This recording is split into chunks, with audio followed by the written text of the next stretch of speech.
Hello, dear viewers. It's a great pleasure for me that we meet again, once again, during this international discussion, initiated by volunteers from the Creative Society project. We are here to voice again the truth to you, our dear viewers. And why again? Because on the 7th of May, an unprecedented event, an international forum, Global Crisis, We Are People, We Want to Live, took place. It was streamed on thousands of platforms and simultaneously translated in 100 languages. Difficult truth has been raised, as well as a great solution we can implement together. Today, we as humanity have reached such a level of development when we stand in front of the choice to leave everything as it is in the consumer format of society, which is obviously a dead end for us, or to make an evolutionary leap and build a world based on truth, humanness, and true values, the world where every person can live in prosperity and with dignity, where life of a human is the highest value. And this world opens for us tremendous opportunities and perspectives. So where every person lives as a human. And today, this choice defines a future for millions of people, and conference, which took place on May 7th, is giving us opportunity to make this choice. And today, we're glad to discuss more with our guests. I'm happy to introduce Namubiru Barbara, human rights defender from Uganda. Greetings. Thank you so much. And it's a pleasure to be joining the Creative Society International discussion once again. Greeting to all our dear viewers. Thank you for tuning in. Thank you. Thank you for being with us today. And also, I would like to introduce Stanislav Walter, educational assistant from Germany. Thank you. It's also a pleasure to be here. Thank you. Thank you for joining. And I just would like to start from knowing your impression after watching the forum. Which topics touched you the most at this event? Barbara, could you please share your impression? Thank you so much. I watched the Global Crisis Conference, and I was actually privileged to air it on my social media platforms. Twitter, basically, I aired the first part and the second part, and it was really overwhelming, the kind of information I saw and learned that I never knew. But what really touched me the most, being a human rights defender, was the discussion about hunger in the 21st century, and who is benefiting from war and conflict globally, and particularly in Africa, where I come from. So for me, those were very, very touching topics. And there was another one about rescuing a global rescue platform for environment catalysts, where we would have a unified rescue team and other warnings about climate crisis. Thank you. Thank you, Namubiru. It's indeed a great forum where so much information has been raised, and you say that you've learned something, even though as an activist there is a lot on these topics that you may know, but there was so much information that really everybody can learn from it on the situation in which we are, and even more on the solution that we have in front of us to solve that issues or those issues. Stani, can you also share with us what touched you the most? What is maybe the information that you also heard for the first time during this forum? Yes, so for me personally, there were very, very much new information, and which I found the most interesting is all the new technology which we could have in a creative society, and the thing which struck me the most, I mean, it's not really a topic which was shown in the conference, but it is a very impressive feat for me, is how the creative society itself is such a great platform to unite everyone on this earth, and how we still have a chance, or so many people with such a big heart are participating in such great events and making this even possible. So without all the energy and the willpower of our creative society, we wouldn't even be able to show all these people these wonderful information. So this is what really touched me the most, and was also a reason why I joined in the first place. And I have the feeling there is like no other comparison to this, and I'm very proud to take part in it. Yeah. Thank you very much for your comments, and we are pleased, of course, to have you into this international discussion. We wanted to start this discussion actually to going back to this forum to see an extract of this forum on a specific topic that we wanted to raise a little bit more in depth into this international discussion. This forum has been voicing a lot of information about the current state of the Earth, either regarding climate crisis, either regarding ecology, the consumer format of society also, and the answer, the creative society. So when we think about a creative society as an answer, it's really the bright future that we have in front of us.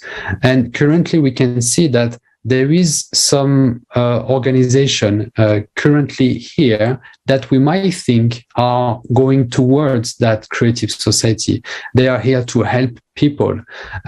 Charity funds. Thinking about those organizations, we might think that they are here really to help, to solve so many different problems, helping people.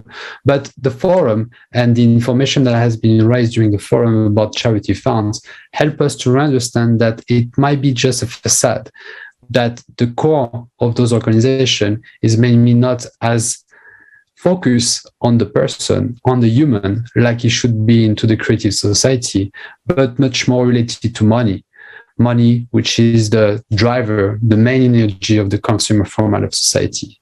So let's watch again this video regarding charity funds to really understand on what format of society those organizations are and how they really organize themselves and operate.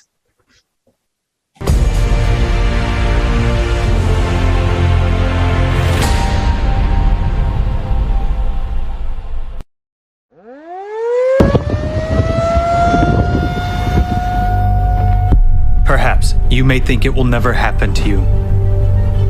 While those people have been given all the help they needed and they are now safe. And indeed, there is now a huge number of organizations and foundations dedicated to helping people. The largest of them, the United Nations, is positioning itself as the guarantor of peace and security of humankind. For decades, we have been hearing beautiful slogans and promises from high rostrums. If you listen to these loud statements, it may seem that we will solve all our problems. There will be no more poverty, no more hunger, no more wars, and we will all live well. After all, there are over 100 international organizations working under the aegis of the United Nations to solve the world's problems. For every new problem, a new organization is created. Every year, UN member states pay huge contributions to these organizations. In fact, this is money from our pockets. These are the taxes we pay to the state. Between 2010 and 2020, according to official data, the 44 UN organizations alone raised $540.4 billion. contributions to the UN organizations have increased by 58% over 10 years. But let's take a look at what we have achieved over this period of time. The largest amount of money today goes to solving the problem of hunger. The main UN organizations to tackle this problem are the World Food Programme, WFP, and the Food and Agriculture Organization, FAO. They have raised $79.8 billion over the last 10 years. Current estimates are that almost 690 million people are hungry in the world and 750 million people are severely food insecure.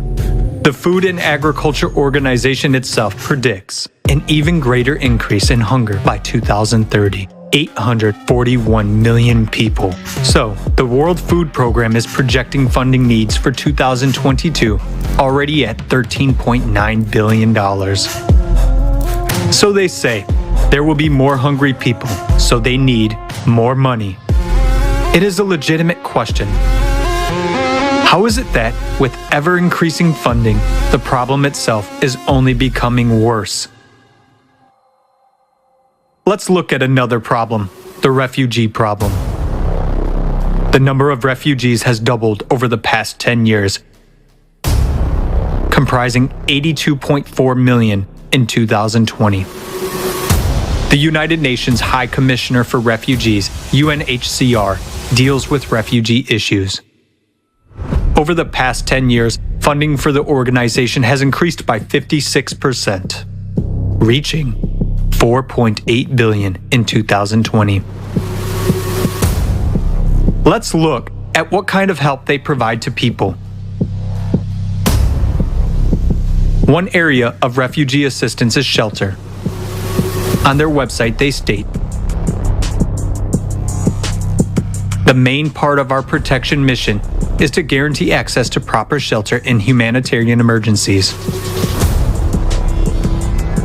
We provide tents, distribute plastic sheeting, and develop strategies, tools, and guidance in emergency situations, and provide emergency assistance to those who need it most. On cold nights or hot days, our help can be the deciding factor between life and death. In an emergency, tarpaulin tents are an adequate short-term measure. But people live in such tent camps for years in inhumane conditions with no hope of the future. Due to the lack of even basic sanitation conditions, people die of infectious diseases. Who benefits from the problem not being solved? As long as there is a problem, there is funding. And if the problem is solved, there will be no funding and therefore no organizations. As long as there is a financial interest, as long as someone makes money from it, no one will solve the problem. The UN itself is very much like a transnational corporation in its structure. There is a parent company that coordinates and manages the activities of its other companies, but each brand is a separate business entity. In 2020, more than $3.7 billion was spent to maintain the UN bureaucracy on staff and director salaries, health insurance, holidays, business class flights, and other expenses. The planned expenditures for the renovation of the Palace of Nations alone in Switzerland, where the UN headquarters is located, is $871 million. With this money, 174,000 houses could be built using 3D printing technology. How many refugee families could benefit from this housing? But alas, building homes for those in need is not a priority for their aid. What do we have in the end? Numerous organizations that we have entrusted with the responsibility of solving serious problems of humanity turn out, on closer examination, to be merely business structures. It becomes obvious that there is a direct interest in the growth and aggravation of problems. In other words, it is beneficial for someone that people starve, struggle to survive, and make wars with each other. And that is the cynicism of the consumerist format of society. Creating the illusion of solving a problem without the real goal of eradicating it is a principle of the consumerist format. Under such conditions, it is tantamount to anesthesia for a fatal illness. And even closing or reforming some organizations or firing some individuals will not save the situation, because new ones will come in their place and do the same thing, making money off our lives. Today, because of our tacit support for the consumerist format, we are all on the precipice. The rapid escalation of all crises will soon bring us all, without exception, to the brink of disaster. What kind of help will we get? A piece of tarpaulin for shelter and a couple of bottles of water?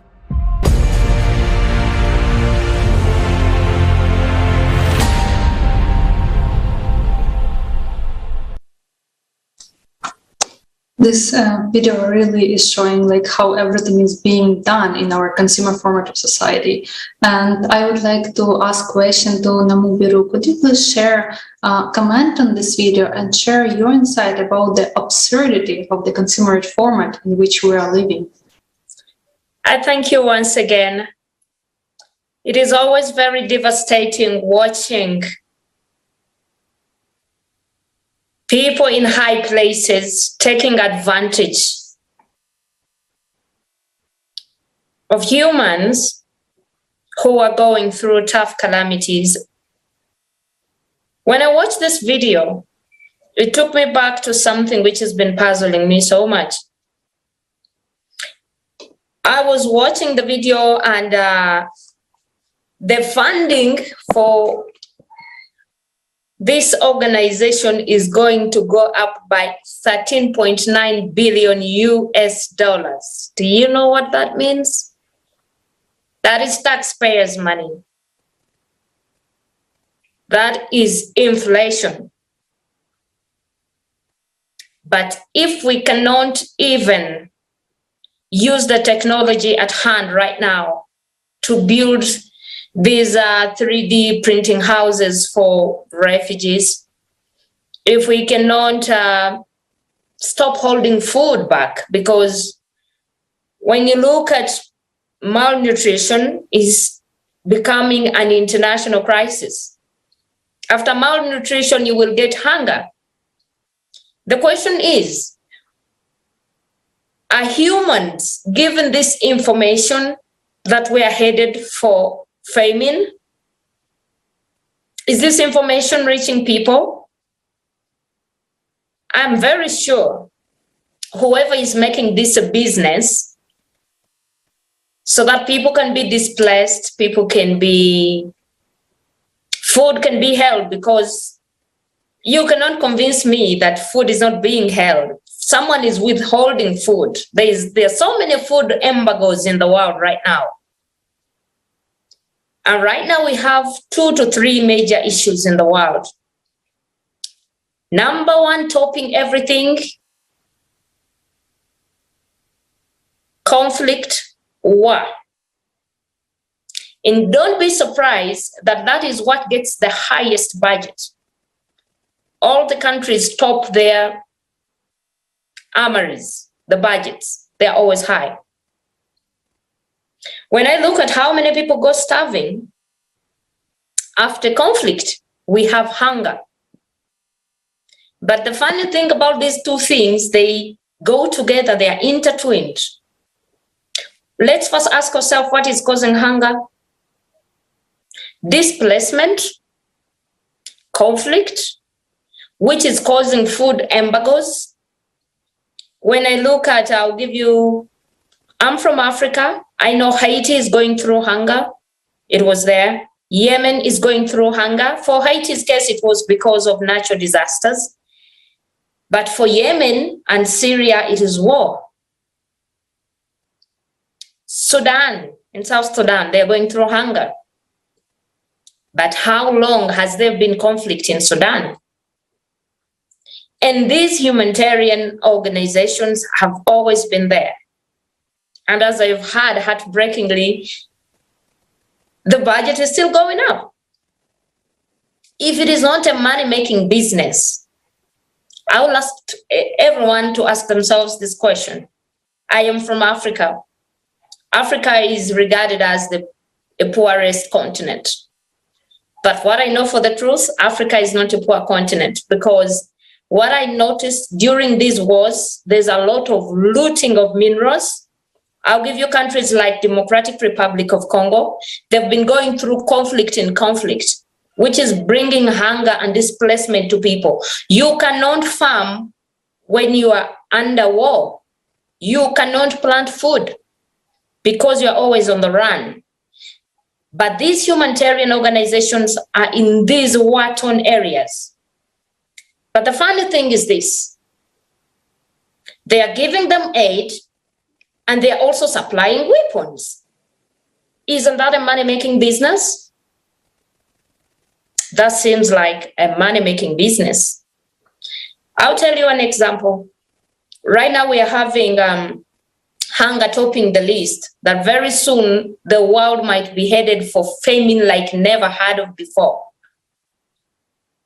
But the most recent example is the war in Ukraine. There's a lot of food stuck in Ukraine that cannot go out right now because of the war.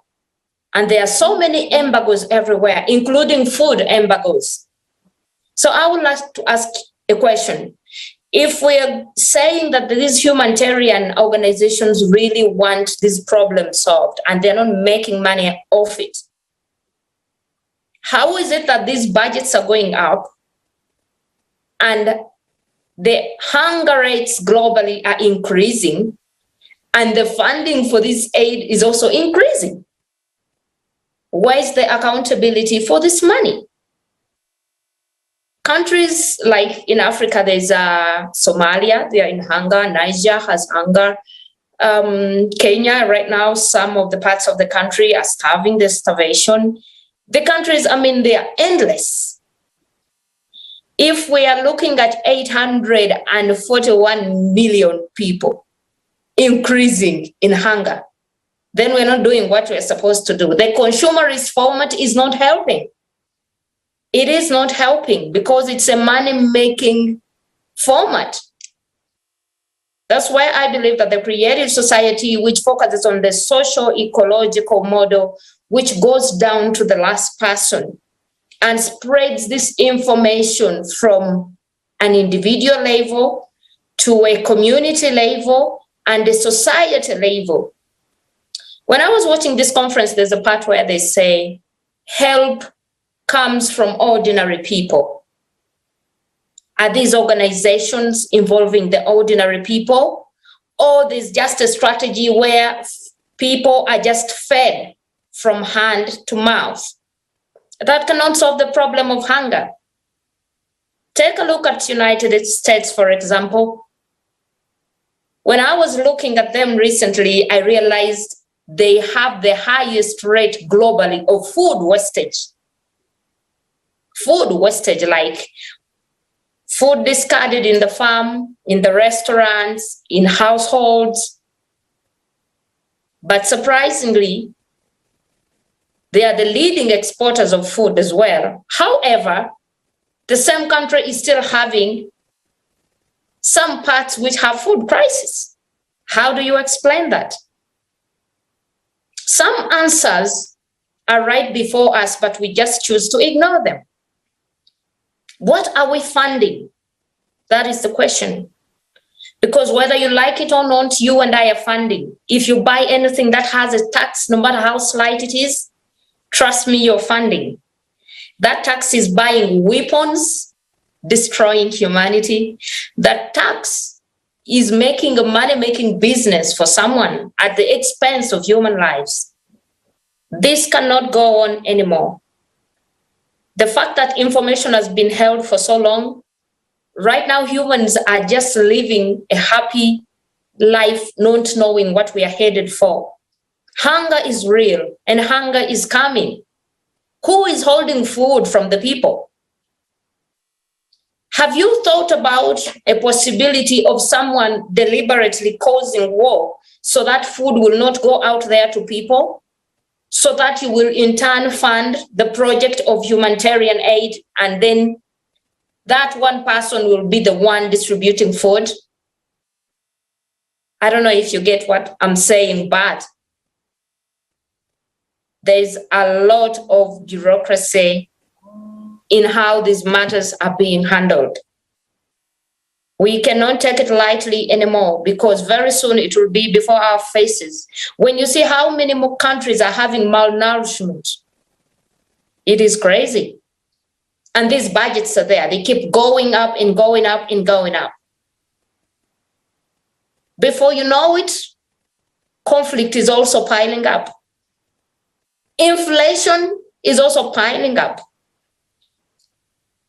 The human race is experiencing a lot of crazy things happening right now. Take a look, I think from 2020 to date, we have been challenged. Ever since the pandemic came, we have found out, I've never seen so much misinformation like I have seen in these 2-3 years. The mask of misinformation fell off. You can agree with me that there's a lot of misinformation out there, which is showing you that we have so many possibilities of saving ourselves if information can go out there to ordinary people, like through the creative society, and we can make this world a better place. But what I'm saying right now is human turning against humans, and the dependency, which is rotational, which is also just causing more problems than good, if you ask me. Because if the entire world will wait for one organization to distribute food, that is not right. There must be another way where people in their communities can help themselves handle these global catastrophes. And thanks to the creative society, through the We Are People We Want to Live international conference, this information is coming out and the lies are being exposed. It is my prayer, however, that humans will take this information as serious as possible, because this might be our last chance to save humanity and the human race. I will tell you this. Every one of us has a role to play in saving the planet. If all our money is going into weapons, ask yourself, why do we have a lot of hunger? When you look at most of these countries who are going through hunger, these countries where people are going through hunger, do you know that there is a lot of insecurities? Right now, globally, security is complex. You will agree with me, security is complex. So if there is insecurity everywhere, how do you expect there to be food? It cannot be there. And it starts with us to wake up, to realize and change for the better and do things for the good of humanity, for the higher good. That is why I encourage everyone, join the creative society. Be the creative society where you are. Spread this information. Do something about it. Do not wait for aid, because aid will not come. We have seen it. Yeah. When we were told to go and sleep in our houses and stay indoors, did you see aid coming?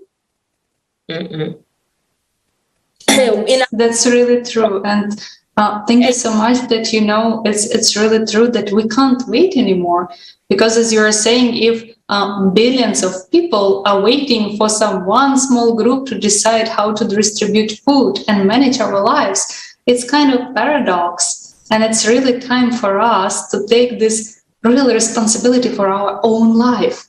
It's about our life and life of our children. And this information is so vital for every person to understand what is really happening. And the most important, that today we have possibility to take our life responsibility for it in our hand. So thank you so much for so, deep review of this question. Thank you so much for sharing that. You're welcome. Thank you. And then let's moving on also to Stani, to ask a little bit of the same question and understanding what is your view regarding the absurdity of the situation in which we are in this consumer format of society. Namiburu explaining very well this absurdity, and it's actually nothing is absurd, nothing is random, everything is very well planned for a purpose that is not helping human, it's making money. So can you tell us a little bit more about how do you see it? Yes, thank you. So for me personally, it has just proven, which I already found out very, very early, that money and money-making business is the most important right now. So money has always a higher value than human life. And if you think about it, you automatically realize that this is a thing which is really absurd, like you just said. Even the helping organizations are just a facade, which are not really battling the core of the problems. So there are so many people with a big heart thinking, if I'm going to donate some money to some organizations, I'm like helping to better the world. But in fact, as we just saw, it's also just part of the business. And I also face it a lot that people, especially in my country, Germany, they often say, okay, that's not that doesn't concern me. It's so far away in different countries, and as long as I have a happy and healthy life, like everything is okay. But how can we still ignore all these vital problems which are occurring already for I don't know how many years, and they are always getting worse and worse and worse. And these organizations should be like the solution, but in fact we see it's still getting worse and worse.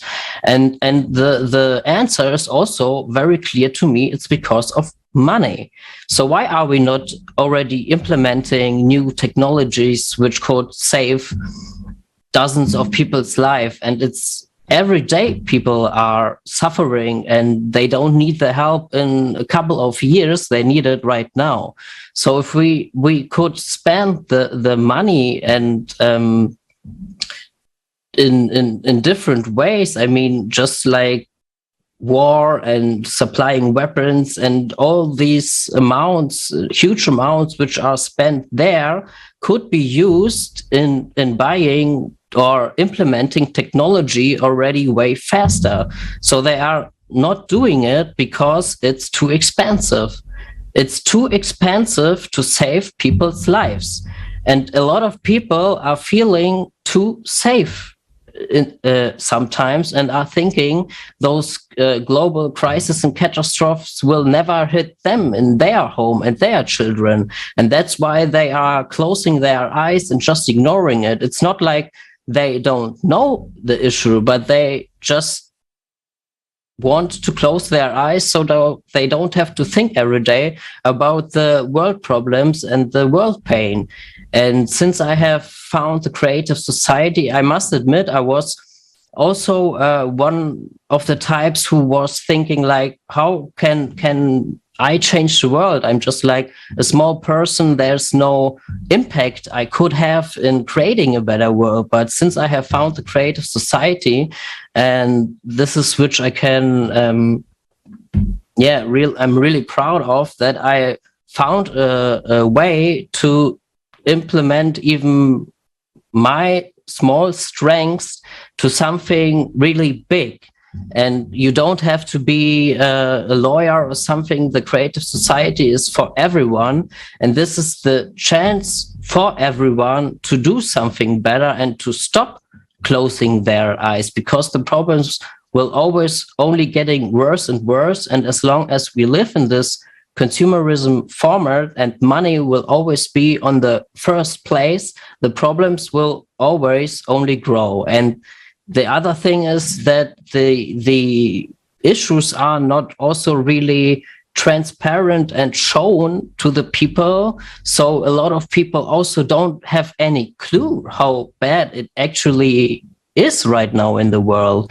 And that's why we need the creative society to show that small people, without any budget, without getting paid, without signing a contract or whatever, just from the bottom of our heart are managing to give out this information to so many people. And it's not like we do it for money or something. It's just everyone is concerned about our future. And why should I accept money if I'm just fighting for a better future for me, myself, and everyone on this planet? So yeah, I think that's what I was thinking when I saw the clip. Thank you very much, Stanley, for your answer, and really emphasizing on the idea that yes, indeed, there is some people, they still don't see this picture. They still don't see the problem or the full picture that what is happening on this planet to some of the population. I wanted to actually summarize and combine two of your answers, because I think there is something that we really need to re-emphasize also a lot. Nabibaru, you mentioned the idea that there is a lot of conflict, man-made conflict, that are currently happening in so many different countries, where indeed the money is really the driver, and one conflict will be generated to hold on something to create another problem in another country, simply for people and taxpayer like us to increase the fundings, which is the ultimate illustration what is the consumer formula of society. And another side, Stanley, you really mentioned that in this situation, there is still some people not even seeing it, and that only now we have kind of some information raising that information for hopefully as many people to see it.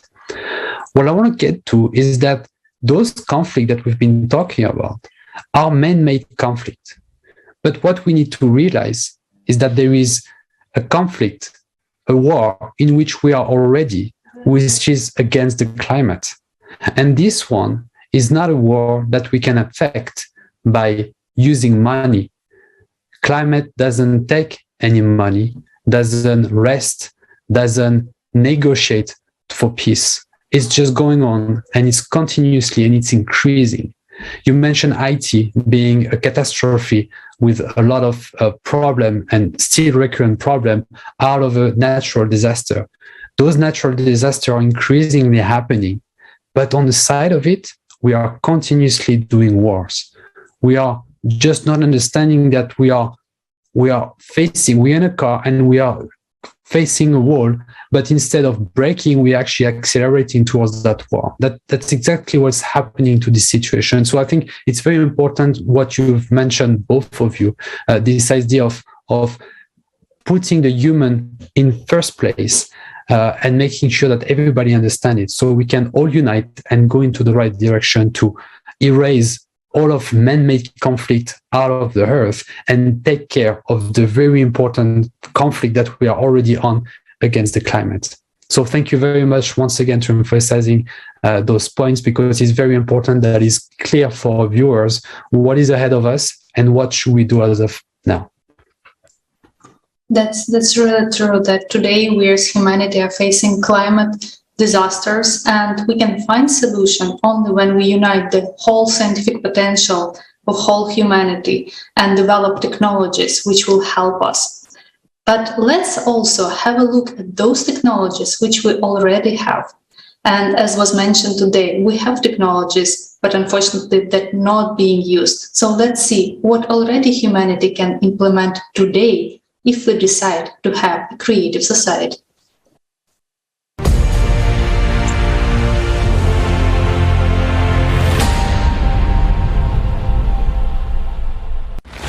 Every night, 811 million people go to bed hungry, and already 38 countries are on the brink of starvation. We live in times of instability, pandemics, economic crises, climate disasters, military conflicts. They put millions more people on the brink of starvation. Are you sure you won't be among them? In the consumerist format, no one is secure against starvation these days. But it is such an absurdity. Why? Let's take a look at the technology that already exists. One of them is vertical farms.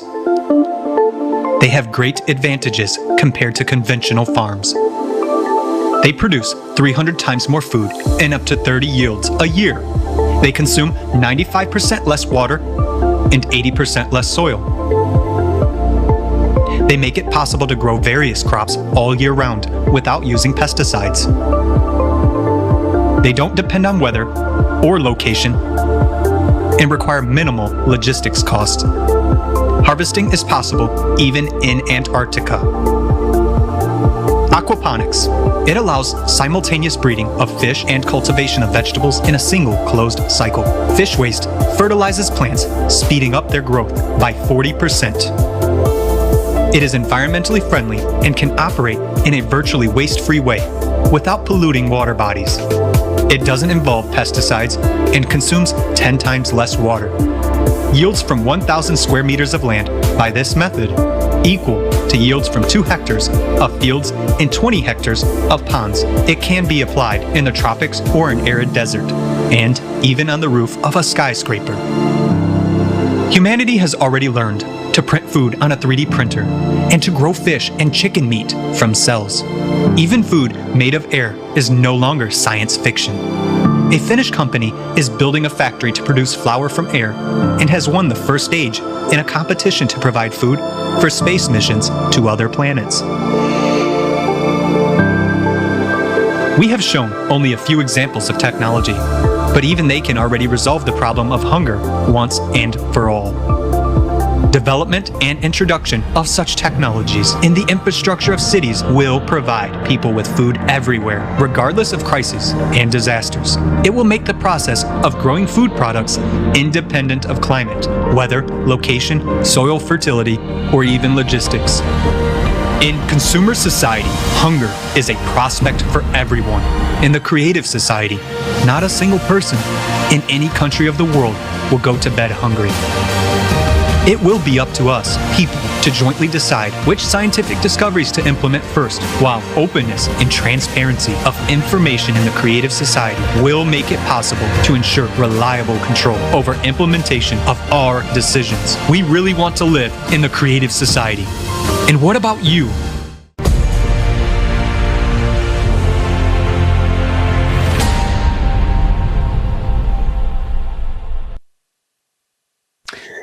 This video really continued the idea of absurdity, that there is a problem, a man-made problem, that we already have the solution, but this solution is not implemented, even though we saw how much money is founded into those organizations to supposedly fix the problem.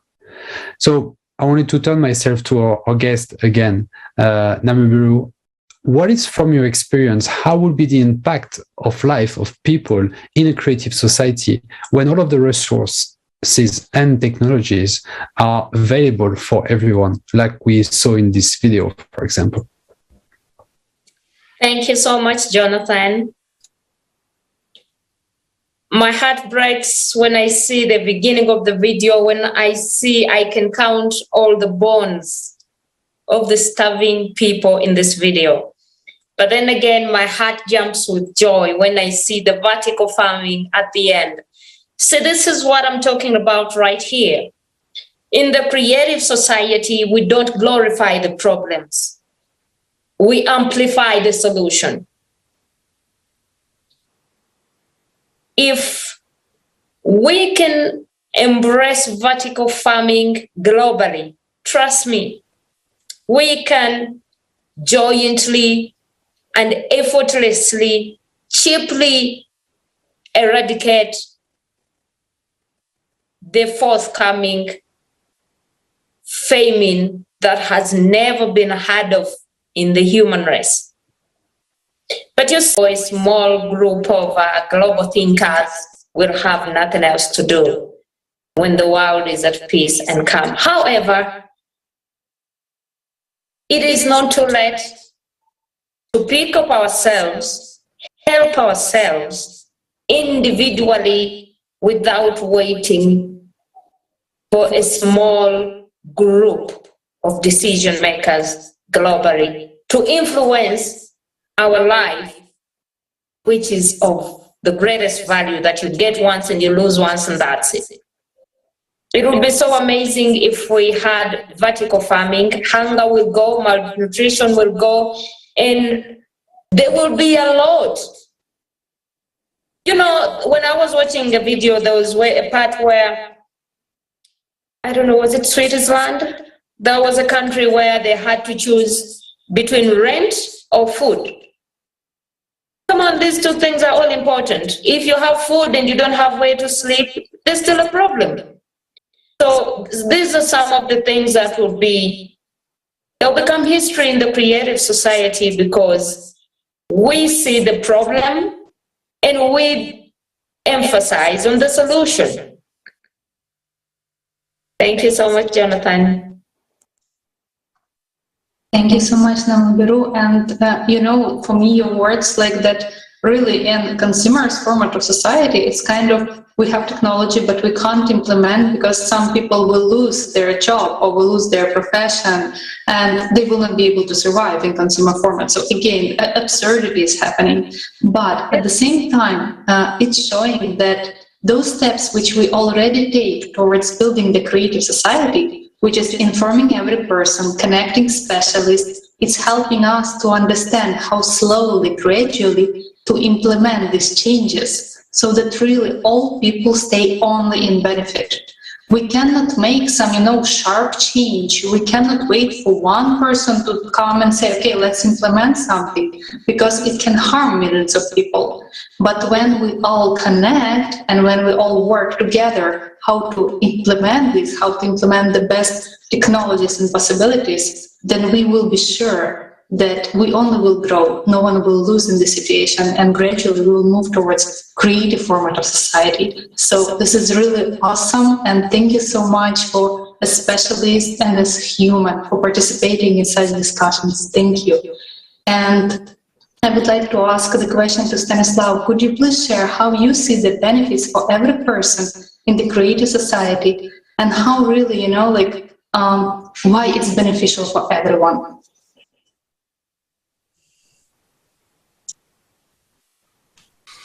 Yes, thank you for the question. So my opinion is that you can't change the system within the system. So we have to create a whole new system. And this new system is called the creative society. And in my head, it's also not a revolution, it's an evolution. It's something the people on Earth right now can't even imagine that it would even work. I often hear that they say it's an utopia, the way we are thinking and we imagine the world and the creative society. But the 8 foundations, which everyone can read on our homepage, are not so far-fetched. It's just that, in my opinion, the people have lost the hope of creating a better world, and they say it's all pointless and it's wasted time and it will definitely not work.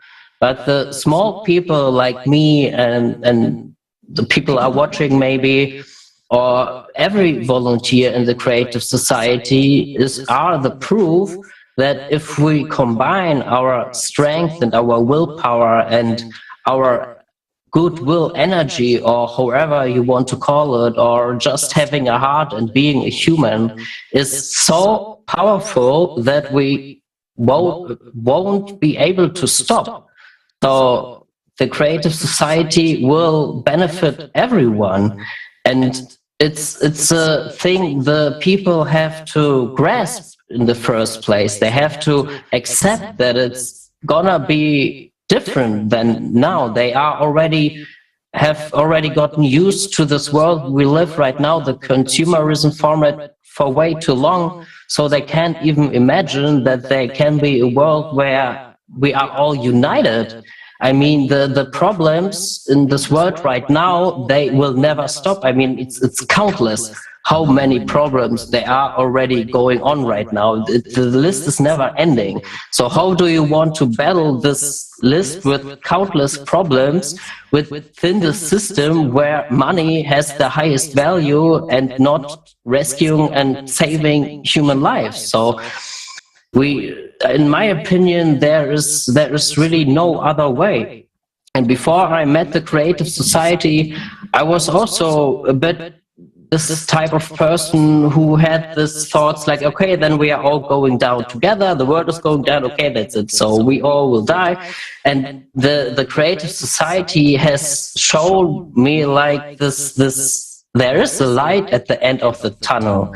And I haven't believed this myself before I met the creative society, but watching the conferences and then also joining the creative society and participating and meeting wonderful new people all over the world like now, and talking about it has given me like a new purpose in life. And it has also given me the strength I have lost, created by this consumerism format, thinking this is all for nothing. But when I would join like an organization in this and that, and I was always a type of person who wanted that everyone on this earth has a good life, and not only my country or neighbor countries. Everyone on this planet is the same and deserves the same opportunities.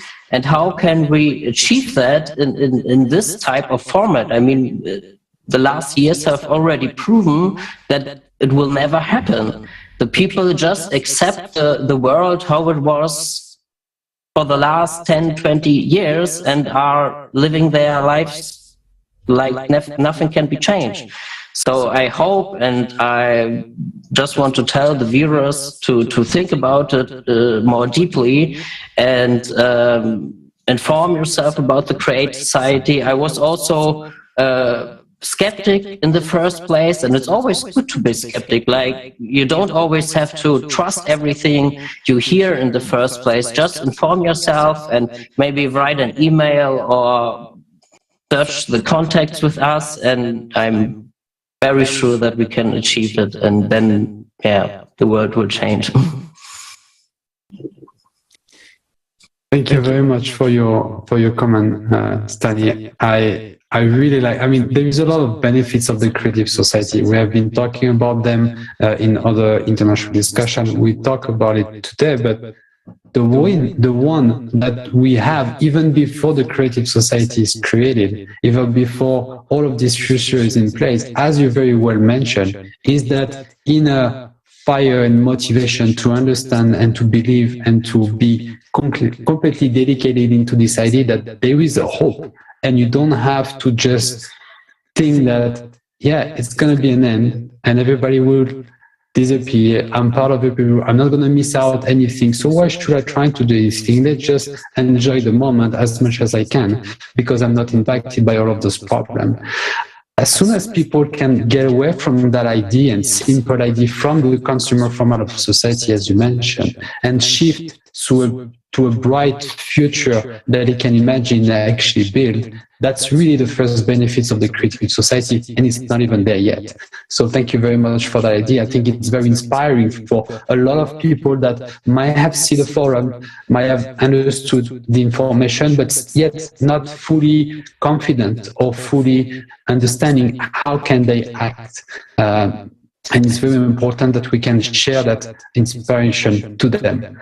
So thank you very much for that information, for that answer. Thank you very much, both of you, for your answers today for this international discussion. And I would like to actually continue on this idea of participating to this international discussion and to other international discussions. So I would like to talk to our viewers now. And if you like the discussion that you've seen, if you learned something from the forum, and you would like to share this information, that you want to feel like a true hero, not because of your own ego, but because we can be heroes of this civilization. We can be heroes on striving all together to unite and make that civilization what it should be. You can do that. You can either go on our website and get all of the content that you can, as Stani mentioned. You can be skeptical and you can look for your own eyes what the Creative Society is doing right now. You can also send an email to info@creativesociety.com, ask any of your questions, and also ask to be part of this international discussion if you would like to share what we've been sharing today. We should not be silenced, not today, not now. We need to voice this truth that we've heard during the forum, and we need to make sure that truth is going to every single person on earth. Thank you so much, Jonathan, and thank you so much, dear guests. And I just would like to ask, maybe you want to add something more to your message for the viewers. Namubiru, maybe you would like to add something more, like a message. Thank you so much, my dear. My message is, I want to explain what creative society is. Stan said something that some think it's utopia, but I'll tell you what I've come to discover in life. We never thought a restaurant could be built in the sky or in the space, but if that is possible, then how do you convince me that humans cannot save themselves in one planet without going to another? What do you think creative society is? It is not far-fetched. It is not something more than you can fathom. It is not something beyond human comprehension. Creative society is love reborn. Creative society is hope restored. Creative society is peace affirmed. This is creative society which accommodates everyone, all those who have been underestimated. Creative society, I look at creative society like a honeycomb. You know, when there's a honeycomb, there must be bees. So the honeycomb is our planet, we as humans. And the bees are we, the human. We have all gone our way. And we have left the safety of the honeycomb in the hands of 2 or 3 decision makers globally. That is wrong. So creative society comes and unites back all the bees to the honeycomb so that we can take back charge of our tomorrow for our children, for our children's children, and that we can leave a remarkable milestone behind when we move on to another world. So I invite you once again, don't you ever think that there's nothing you can do. Everyone was created for a purpose. I know there's so many people out there who are supposed to be part of the creative society, but they are having doubts. They do not know whether this is their true calling. Yes, I want to speak to that person today. If you're that kind of person and you're watching this video, come home. Let us use our ordinary human powers to make super incredible changes for this planet. Thank you so much. Thank you so much. Thank you for these words. And it's true that today, every person is so valuable. Dear friends, today we came to this time when we are deciding how we want to live, how we want to see the world for us and our children, the world where we are taking decisions and taking charge of our life. And as it was mentioned today, we can do it only together, because in such a way we're helping each other, we're ensuring that our life will only prosper. So thank you so much, our dear speakers. Thank you everyone who is watching this broadcast. Join the creative society because this defines how will be your and my tomorrow. Thank you so much.